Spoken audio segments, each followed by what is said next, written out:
ಮಳೆಯ ಹರಿಸಿ ತಿಳಿಸೇ ಬಿಡುವೆ ಪ್ರೀತಿಯ.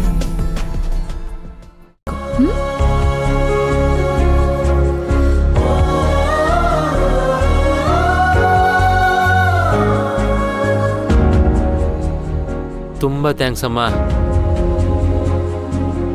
ನೀವು ನಿಮ್ಮ ತಮ್ಮ ಮಾಡಿರೋ ಸಹಾಯ ನಮ್ಮ ಉಸಿರಿರೋ ತನಕ ಮರೆಯಲ್ಲ ನಾವು. ಇಷ್ಟು ದೊಡ್ಡ ಮಾತೆಲ್ಲ ಯಾಕೆ? ನಿಮ್ಮ ಋಣ ಹೇಗೆ ತೀರಿಸ್ಬೇಕು ಅಂತ ಗೊತ್ತಾಗ್ತಿಲ್ಲಮ್ಮ. ಅಣ್ಣ ಅಳ್ಬೇಡಿ, ಜಾಸ್ತಿ ಇಮೋಷನಲ್ ಆಗದೆ ರೆಸ್ಟ್ ಮಾಡಿ. ಮಗುನ ಚೆನ್ನಾಗಿ ಓದಿಸಿ ಸೊಸೈಟಿಲಿ ಒಂದು ದೊಡ್ಡ ವ್ಯಕ್ತಿ ಮಾಡಿ, ಅಷ್ಟೇ ಸಾಕು. ನೀವೀಗ ರೆಸ್ಟ್ ಮಾಡಿ. ಅಮ್ಮ, ನಿಮಗೆ ಕೊಡ್ಬೇಕಾಗಿರೋ ಮೆಡಿಸಿನ್ಸ್ ಎಲ್ಲ ಸೌಮ್ಯ ತಂದ್ಕೊಡ್ತಾಳೆ. ಟೈಮಿಗೆ ಕರೆಕ್ಟಾಗಿ ಕೊಟ್ಬಿಡಿ. ಆಯ್ತಮ್ಮ. ನನಗೊಂಚೂರು ಕೆಲಸ ಇದೆ, ಬರ್ತೀನಿ. ಸರಿ. ಥ್ಯಾಂಕ್ಸ್ ಅಮ್ಮ.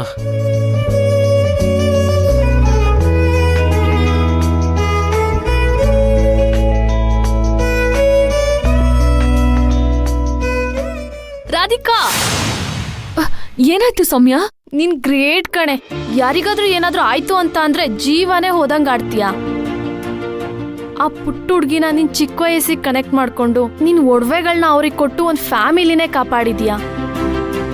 ಇಂಥ ಚಿನ್ನದಂತ ಹುಡ್ಗಿ ಪಡೆಯೋಕೆ ಚಿರು ನಿಜವಾಗ್ಲೂ ಪುಣ್ಯ ಮಾಡಿದ್ದಾರೆ.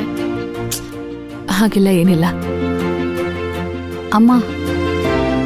ನಿಮ್ ಮದ್ವೆಗಂತ ಇಟ್ಟಿದ್ ಒಡವೆನ ಅಡ ಇಟ್ಟು ನನ್ ಗಂಡನ್ ಕಾಪಾಡಿದ್ರ ನೀವು? ಅಯ್ಯೋ ಇಲ್ಲ ಅಮ್ಮ, ಹಾಗೆಲ್ಲ ಏನಿಲ್ಲ. ಸುಳ್ಳು ಹೇಳ್ಬೇಡಿ ಅಮ್ಮ. ನೀವಿಬ್ರು ಮಾತಾಡ್ತಿದ್ದನ್ನ ನಾನ್ ಕೇಳಿಸ್ಕೊಂಡೆ.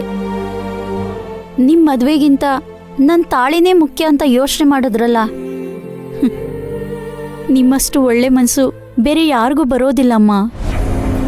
ನನ್ ತಾಳಿ ಕಾಪಾಡಿದ್ ನಿಮ್ ಕಾಲ್ಗೆ